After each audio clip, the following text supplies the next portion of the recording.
All Americans, not only in the states most heavily affected, but in every place in this country, are rightly disturbed by the large numbers of illegal aliens entering our country. The jobs they hold might otherwise be held by citizens or legal immigrants. The public service they use impose burdens on our taxpayers. That's why our administration has moved aggressively to secure our borders more, by hiring a record number of new border guards, by deporting twice as many criminal aliens as ever before, by cracking down on illegal hiring, by barring welfare benefits to illegal aliens. In the budget I will present to you, we will try to do more to speed the deportation of illegal aliens who are arrested for crimes, to better identify illegal aliens in the workplace as recommended by the commission headed by former Congresswoman Barbara Jordan. We are a nation of immigrants, but we are also a nation of laws. It is wrong and ultimately self-defeating for a nation of immigrants to permit the kind of abuse of our immigration laws we have seen in recent years, and we must do more to stop it.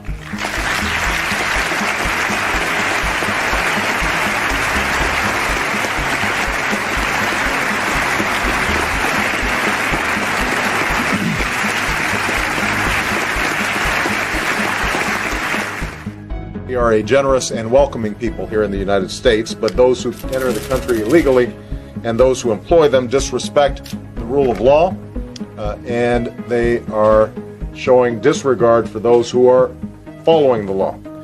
We simply cannot allow people to pour into the United States undetected, undocumented, unchecked, and circumventing the line of people who are waiting patiently, diligently, and lawfully to become immigrants. Okay, what's going on, everybody? We are here. We're live. Thank you all for joining me today. If you haven't already, please make sure you hit that like button, subscribe to the channel if you're new to the channel, and most importantly, please make sure you are following me on Telegram at TD Media Group to help circumvent social media censorship and shadow banning, and be like candiest of the lands. Thanks, Telegram. You see, you will never miss a notification like candiest of the lands when you're following me on Telegram. You don't have to rely on YouTube and their notifications that don't go out and, oh, YouTube unsubscribed me. You know, I don't see your post on social media and Twitter and stuff like that. Telegram. Link to my Telegrams in the description box below, and will be pinned in the comment section once the stream ends. And it's also pinned in the live chat right now, or at least it should be. Yeah, it is. I can see it. So now, with the introduction out of the way, let's get the show started. Our man, Tom Homan, fulfilled his promise to bring hell to Boston. Many of you may remember, I believe it was during the CPAC conference, he said he was going to bring hell to Boston. Well, he did that, and I want to get into that right now because there was a huge ICE raid that went down over there over the past week. So let's discuss it and break a couple things down concerning what occurred there. But then we're going to get into the actual meat of this discussion. I know you thought that this stream was just going to be all about the Boston ICE raid. No. The meat of this discussion comes after we discuss the Boston ICE raids. And then we get to see what this is all really about as it pertains to Democrats bending over backwards to foil Donald Trump's mass deportation efforts, right? But first, let's get into this article. Excuse me.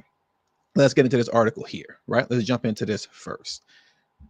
ICE in Boston nabs a previously deported Dominican fentanyl trafficker, child violator, and we all know when I say violator, I mean the R word, child violator, convict, and murderers.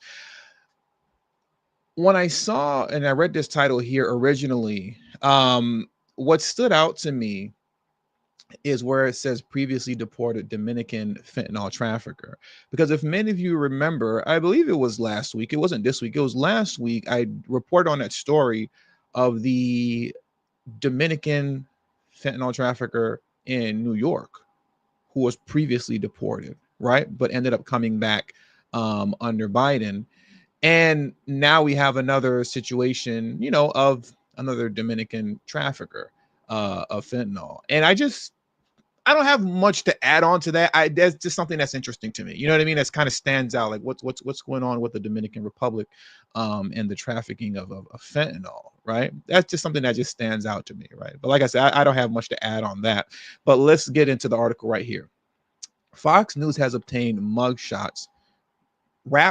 Fox News has obtained mugshots and rap sheets for some of more than 200 criminal illegal migrants arrested during a recent immigration and customs enforcement operation in Boston and Massachusetts, including previously deported fentanyl traffickers, a child violator, and murderers. The sweeping operation, which took place between March 18th and March 23rd, netted the arrest of 370 illegal immigrants in the Boston area, a sanctuary jurisdiction that restricts local cooperation with federal immigration authorities. Among those arrested migrants, 205 had significant criminal convictions or charges, according to ICE. And here are, some of the mugshots of the individuals here, right? And here are some of the mugshots here. And what I appreciate about this article, and what I've definitely appreciated overall the most concerning all the coverage surrounding the mass deportation efforts, is how detailed and transparent they are concerning the charges, who these people are, putting their mugshots up there, putting their mugshots up of who they are, where they come from, name and age, and the offenses committed. Because when you aren't detailed like this, you leave room open for DNC lunatics to want to break out the small violin and say, oh my God, you took somebody's dad, and things of that nature, and children are crying, and what is he going to do now that his father is gone? Even though if I got arrested and went to jail, nobody would care what would happen to my son, but we're supposed to care what happens to traffickers and drug dealers, right? So you need to be this detailed concerning who these people actually are and what it is that they're actually doing. So I'm going to skip this section here of child violators. We've discussed this so many times over and over again as it pertains to Massachusetts. It's not that it isn't worth discussing, but just for the sake of time, I just want to pass through this portion because we've discussed it so many times. Massachusetts really seems to have an issue with those who are violating children, roaming the streets, those who are illegal immigrants doing that, and then releasing them on very low amounts of bail. We've covered that last week. But I want to come over here. Look at this. Wanted for murder. Meanwhile, ICE arrested Jomar Enrique Souza Santos, a Brazilian fugitive wanted in his native country for fleeing a murder sentence. He was caught and released at the border in 2022 by the Biden administration, but was picked up by ICE on the streets of Marlboro. So shout out to the Biden administration, for releasing this guy who fled a murder sentence in Brazil. And he's not the only one. The couple of these guys are definitely coming out of Brazil, as you can see here. Brazilian illegal immigrant Marco de Souza Silva is also wanted for murder and firearms trafficking in Brazil and was arrested by ICE in Milford. Okay, so apparently the United States is where you flee to, when you're trying to get away from a murder case, right? And being sentenced. You come here to the US because, under Biden, or at least you did at the time, you knew that you would be let in with no problem and no background checks. Illegal migrants Lucini Alves de Oliveira, who is wanted for homicide in Brazil, and Jario Ronaldo Soto Laura, who was wanted for homicide in the Dominican Republic, were also apprehended by ICE. Their mugshots were not provided. Okay, so once again, you're seeing these murderers all flock to the United States and come to these sanctuary cities and sanctuary states because they know that they'll be protected essentially by the DNC lunatics. And then you have drug offenders, and we don't need to get into all that. Like I said, it does a really good job of getting into the details of who was arrested and going to be deported and why. And I definitely can appreciate this kind of transparency. But what I want to do right now is I want to pivot to a Fox News video, right, where they discussed the ICE raid that occurred in Boston. But I specifically want to highlight this video because I want to show and highlight how much of a liar the governor of Massachusetts, Maura Healey, is, right? So let me pull this video up for you right now, and we're going to listen to it for a bit, and then we're going to transition into the liar, Maura Healey, once again, who is the governor of Boston. So give me just a second while I pull this video up, and hit the like button also as I'm doing that.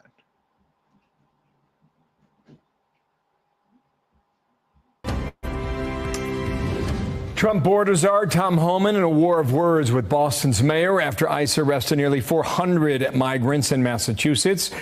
This is part of a multi-day operation involving several different agencies. Molly Lyon picks the story up. What happened, Molly, and where are we now on this side of it? Hello. Good morning, Bill. Well, infuriated by the sanctuary city policies of Boston and many of the communities here in Massachusetts, Tom Homan, remember this promise, he promised to come to Boston. He revealed that he has now done it. That famous promise was to bring hell to this city, and he arrived last Tuesday, kicking off a 5-day operation, including multiple agencies, the FBI, ATF, U.S. Marshals, and the Drug Enforcement Agency.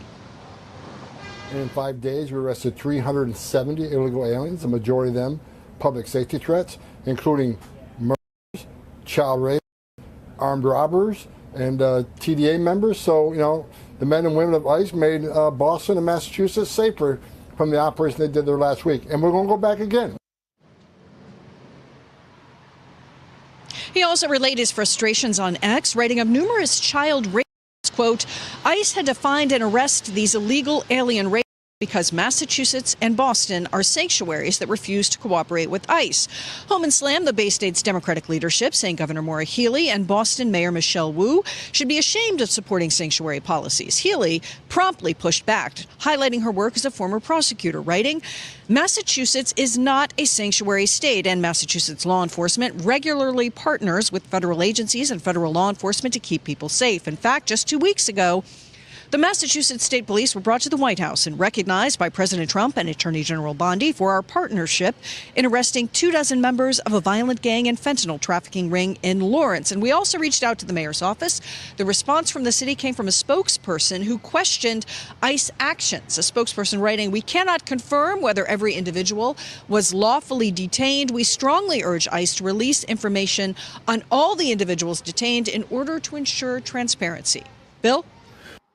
So now I want to go back to this portion right here, right, where Maura Healey pushed back, you can say, against Tom Homan's comments about Massachusetts being a sanctuary state. She's trying to say Massachusetts is not a sanctuary state, you know, and they regularly work with law enforcement, or Massachusetts law enforcement regularly partners with federal agencies and federal law enforcement to keep people safe, right? She's being deliberately deceptive when she's saying this. She goes on to say, in fact, just 2 weeks ago, the Massachusetts State Police, what did she say? The Massachusetts State Police. Why isn't it going to the next one? Okay. Brought to the White House and recognized, I think I fast forwarded too much. Massachusetts State Police. Anyways, she stated that she was being deceptive in stating that they brought down this fentanyl dealers, right? But she's not stating whether or not they were illegal immigrants, right? Because most likely they were not.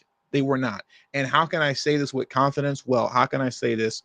I'll say this with confidence because I have the receipts concerning her using her own words behind her unwillingness to cooperate with Trump and Homan as it pertains to mass deportations. Many of you all may remember this. She stated this. I want to say this statement came out no more than 2 days after the election, right? When Trump won. And here's what she had to say about local Massachusetts law enforcement working with the federal government and Donald Trump's mass deportation efforts. If the Trump administration requests it, would the Massachusetts State Police assist in mass deportations?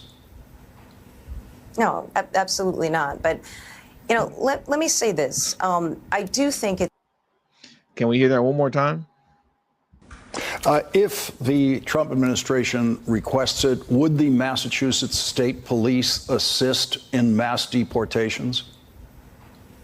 No, absolutely not. But, you know, let me say this. I do think it's important that we all recognize that there's going to be a lot of pressure on states and state officials. And I can assure you, we're going to work really hard to deliver.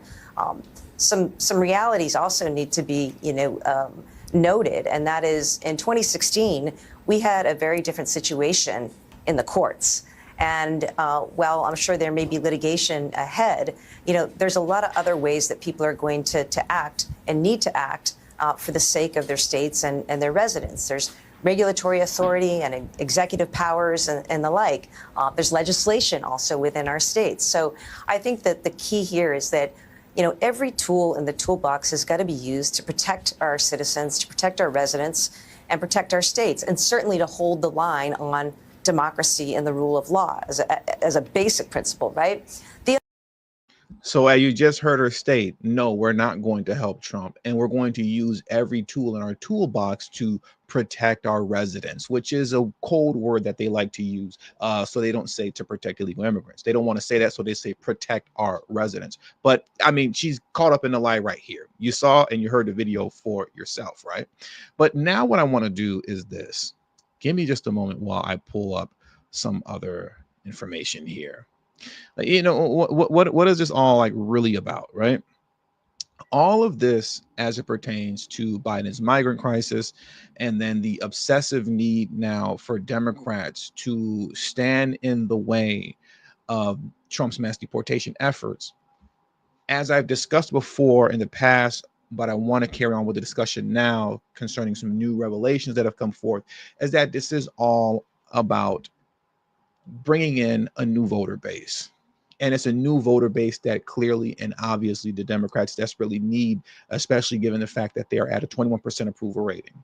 We've discussed numerous times over non-citizen voting occurring in cities across the country, such as Washington, D.C. We have non-citizen voting that happens in Washington, D.C. If I'm not mistaken, here in California, we have non-citizen voting as well. In Boston, non-citizen voting has failed, I believe, twice. They've been trying to get that passed over there in local elections, that is, but that's failed twice. And in New York, it's failed as well. It went up to the New York State Supreme Court. The New York State Supreme Court shot it down. I do know that they were appealing it in New York's as well, that ruling.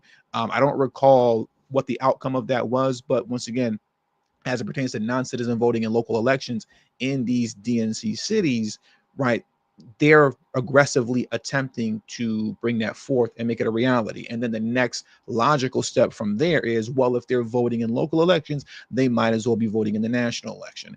And even outside of that, when you're talking about them giving birth to children, though they may be here illegally, their children who are born here instantly become citizens, and they will be voting Democrat just out of sheer loyalty, right, to the Democrat Party for what they've done, because of what they've done for their family, right, in the face of these evil, horrible conservatives and Republicans and MAGA supporters who wanted to have their parents deported. Look at this here. Let me show you this. Let's start with this graphic here. And please hit the like button if you haven't already. And let me zoom in just a little bit. If Democrats had won, they would have made voter ID illegal across all states. And this would have been the last real election in the US. Donald Trump and Elon Musk literally saved America from becoming a one-party deep blue state. Look at this here. States Harris won versus a voter ID requirement. Kamala Harris won all the states, right? Let me remove myself for a moment. As you can clearly see here, Kamala Harris won all the states where no voter ID is required. Every state where no voter ID was required, Harris won that state. Okay? Follow me now. Let me pull myself back up on the screen. Now let's cross over to here. The insanity behind not having voter ID, it's ludicrous, right? Because as you can see here in this post from Elon Musk, he retweeted, almost all countries have voter ID. Look at this here.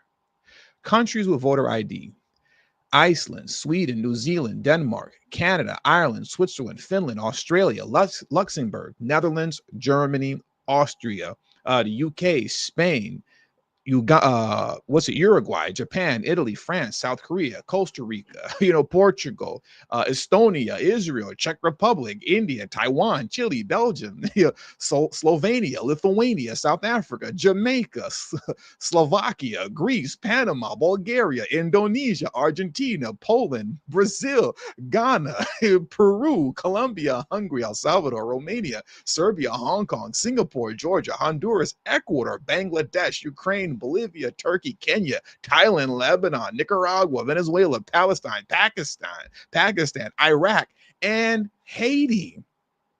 Even in Haiti, you need voter ID. But here in the States, no. DNC lunatics are fighting tooth and nail to make sure that at least in their states, there is no voter ID. Despite the fact that all these first, second, and third world countries, pretty much the entire globe, you need voter ID to vote in their elections. But it's only in the US where you don't need voter ID to vote in elections here in this country, right? And I want you to look at this here because I want to play a video in closing. And I really, really, really want you guys to listen up close because on MSNBC, they said the quiet part out loud, as people would like to say, right? But let's look at this first. Check this out. President Trump tasked the RNC with ensuring our elections are free and fair. That's why we are holding states accountable and requiring information on their voter rolls. This is just one more example on how the RNC is continuing to expand our election integrity efforts across the country, right? And this statement here goes on to just kind of further elaborate on what was stated in the X post, right? We don't need to go into reading all this. I'm not going to bore you guys with the details of it, right? Because you get the point. You get the point. But as we round things out, I want you to look at this here. Deranged Eli Mistel of MSNBC or MSDNC. If Democrats regain power, they should eliminate all voter registration laws because voter registration is racist. Keep it up, Dems. You are doing just great. Let's listen to this video here because I didn't actually get a chance to listen to it in its entirety, but we're all going to take a listen to it right now. Let's listen to this madness. Well, we could eliminate all voter registration laws. See, when came in hot. Okay. Okay, so like what? Well, we could eliminate all voter registration laws. See, when Democrats get in charge, we try to protect voting rights. We don't make voting easier. Now, I'm all for voter eligibility requirements. We might disagree about what those requirements should be, but I'm going to say that there should be an age limit to vote. I might say 16, you might say 18, but I'm not going to say 8. Right? Mm-hmm. So we're going to agree that there should be voter eligibility requirements. But once you're eligible, why do you have to pre-register? Why is that even a thing? It wasn't a thing in this country at the founding. We didn't have voter pre-registration in 1787. We didn't have voter pre-registration in 1821. We only started having voter registration, generally speaking, after the Civil War. Why do you think that is? It's because a bunch of freed African slaves were migrating up north, and all of a sudden New York was like, we need some registration up in here, right? Here we go. Oh boy, you can always count on Democrats to just bastardize Black history. You can always count on them to bastardize Black history. They're bastardizing Black history in order to be able to justify and finagle having illegal immigrants vote in our national elections. You can always count on these DNC lunatics to completely just trash, weaponize, and bastardize Black American history. This is so disgusting. It is so, these people are so disgusting. Let's listen to this again. 1787. We didn't have voter pre-registration in 1821. We only started having voter registration, generally speaking, after the Civil War. Why do you think that is? It's because a bunch of freed African slaves were migrating up north, and all of a sudden New York was like, we need some registration up in here, right? Voter registration is apparently racist now. Everything is racist. These guys can make everything racist. I'm sorry. Let me just let it play. I'm going to take it from the top, and I'm just going to sit back and be quiet. But we need to get rid of voter registration, because voter registration, voter ID, that's white supremacy, right? And that's all racist, right? These guys love weaponizing Black history. Okay, so like what? Well, we could eliminate all voter registration laws. See, when Democrats get in charge, we try to protect voting rights. We don't make voting easier. Now, I'm all for voter eligibility requirements. We might disagree about what those requirements should be, but I'm going to say that there should be an age limit to vote. I might say 16, you might say 18, but I'm not going to say 8. Right? Mm-hmm. So we're going to agree that there should be voter eligibility requirements. But once you're eligible, why do you have to pre-register? Why is that even a thing? It wasn't a thing in this country at the founding. We didn't have voter pre-registration in 1787. We didn't have voter pre-registration in 1821. We only started having voter registration, generally speaking, after the Civil War. Why do you think that is? It's because a bunch of freed African slaves were migrating up north, and all of a sudden New York was like, we need some registration up in here, right? A bunch of immigrants from Europe, mainly Ireland and Italy, were coming to New York. People were like, oh, we need some registration in here. If you're eligible to vote, you should be automatically registered to vote, and that is how they do it everywhere else but us. Everywhere else but us either has automatic registration or some other form of I can't listen. Everywhere else but us also have voter ID, something that he is 100% against. Forced registration for everybody so that you don't have this disconnect between eligible voters and registered voters. That's the first law in the book that we could change. And it's to see how that's different than just saying we have to protect voting rights. No. We don't have to protect voting rights. We have to expand voting rights so that the 90 million people that sat on the couch and sat out this last election between democracy and fascism, so that maybe they have a little bit of an easier time to get up off the couch and come participate in the democracy. So the reason people didn't show up to vote, those who didn't show up, the 90 million people who didn't show up to vote, according to this lunatic, is because of voter registration. If it wasn't for that darn voter registration, those 90 million people would have showed up to vote. How ridiculous and ludicrous is that? How ludicrous is a statement such as that? Completely insane. That is complete insanity. And now what I want to do as we round this out is go back to the post that I showed you earlier, coming from the RNC as it pertains to voter rolls, right? Let me pull this up for you right now. And now I actually do want to read this to you in closing. I didn't want to read it at first, but I actually do want to read this now. So let me pull it up right now. And please hit the like button if you haven't already. Okay, so now let's read this off in closing, right? And what we're looking at hopefully having happen here. So RNC sends records requests to 48 states in election transparency push. Washington, D.C. Today, the Republican National Committee launched one of the largest ever records requests related to state voter rolls. Specifically, the RNC sent public records requests to the chief election officers of 48 states and the city of Washington, D.C., seeking documents on how they maintain voter registration lists. Under the National Voter Registration Act and state public records laws, states have to retain and provide records to the public on how they are maintaining accurate lists of registered voters.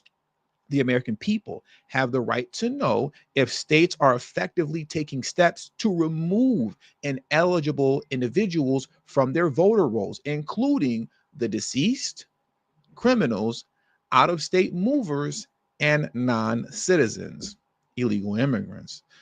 The RNC is once again taking action to make our elections more secure, said RNC Chairman Michael Whatley. Voters have a right to know that their states are properly maintaining voter rolls and quickly acting to clean voter registration lists by removing ineligible voters.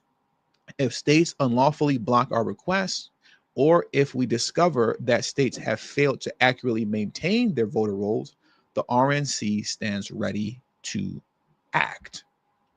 And this is what this whole migrant crisis, anti-mass deportation thing, for lack of better words, is all about. This is what it's all about right here. It's all about the DNC gaining new voters and finagling their way into winning more elections, especially at a time now when they are at their worst, right? They are the most unpopular that they've ever been.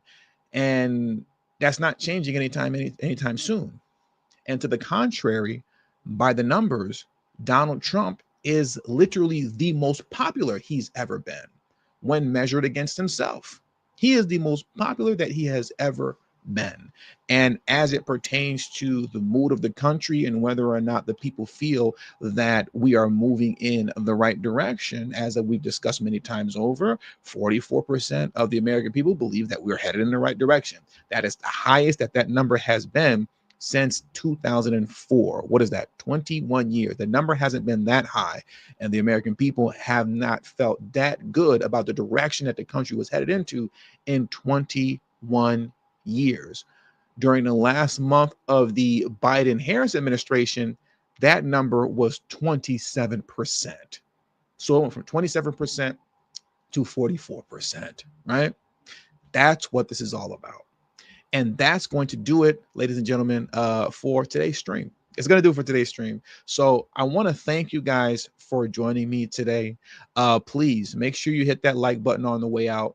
Subscribe to the channel if you're new to the channel. Share this video on your social media platforms. And also do not forget, please follow me on Telegram. That is so important that you follow me on Telegram. Okay, you'll never miss a notification, and you will always get your notifications when I go live or when I release a new video. Okay, so that's extremely important. Once again, it helps circumvent all the social media censorship and shadow banning. And I didn't get notifications. YouTube unsubscribed me. I don't get your post on Facebook and Twitter and whatnot. Telegram. The link to my Telegram is in the description box below and pinned in the comment section as well. Now let's head on over to the support. I have to give my thank yous. I can't leave without telling you guys thank you for the support you show me, because I don't exist without your support. Shout out to my man Saul, who always keeps my family fed. He said, I think Michelle Wu said all the right things while complying with Tom Homan. See, I told you Abbott is called Wheels for Jasmine Crockett. I was gonna talk about that in a later video because once again, you told me that, and Jasmine Crockett, obviously she knew what she was doing when she called Abbott Hot Wheels, right? But the way she tried to clean it up was just really funny to me. And I think I'm going to talk about that in another video about Jasmine Crockett that hopefully I'm going to be able to get to today. Hopefully I'll be able to get to that today. My man Saul read it back. He said, if I don't have to provide ID to vote, then I should never have to provide ID anywhere else and live as a sovereign citizen. You're 100% correct by their logic. You know, if you don't need ID to vote, then you shouldn't need ID for anything else. That's the most voting, for those of you who participate, that's probably the most important thing you can do in your life is select those who are going to pick from the selection of those who are going to run the country or run your state, run your city, county, ward, district, whatever, right? If you don't need an ID for that, and on top of that, they want to get rid of voter registration. So no voter ID and no voter registration, just show up and you're good off your word alone. Well, then that should be the case for everything then. That literally should be the case for everything. You shouldn't need a driver's license. You shouldn't need an ID if you want to go buy some liquor at the store. You shouldn't need any of that, but they'll never say that, right? Their logic is twisted, because all these guys want to do is cheat at the end of the day. And shout out to my Untried Genius for coming through. I appreciate you, Untried Genius. Untried Genius said, what's funny is his case isn't to remove voter registration, it's to have automatic registration, which we don't need. The idea is people opt in to their right to vote. We don't force it upon them. Thank you, Untried Genius. Thank you. Thank you for that. That is a great comment, a great statement, and a great way to end today's stream. You opt into it. This is something that you want to participate in. A lot of people choose not to participate because they don't even believe in the voting process, right? You know, we've all heard the different arguments behind it before. And, you know, a lot of people make great arguments for why they choose not to participate. And that's fine. But it should be their decision. They want to make it so it's not your decision. They want to make it so it's automatic. So you're automatically registered to vote, but then you don't need voter ID. They say every country in the world is doing that, but also every country in the world, as we went through earlier, has voter ID except for us. The hypocrisy is out of this world. But anyways, that does it for today's stream. So once again, thank you guys for joining me today. Please hit the like button on your way out. Subscribe to the channel if you're new to the channel. Share this video on your social media platforms. And once again, in closing, as always, please follow me on Telegram at TD Media Group. Link to my Telegram is in the description box below and pinned in the comment section as well. Thank you all for your time. Until the next video, peace and have a great afternoon.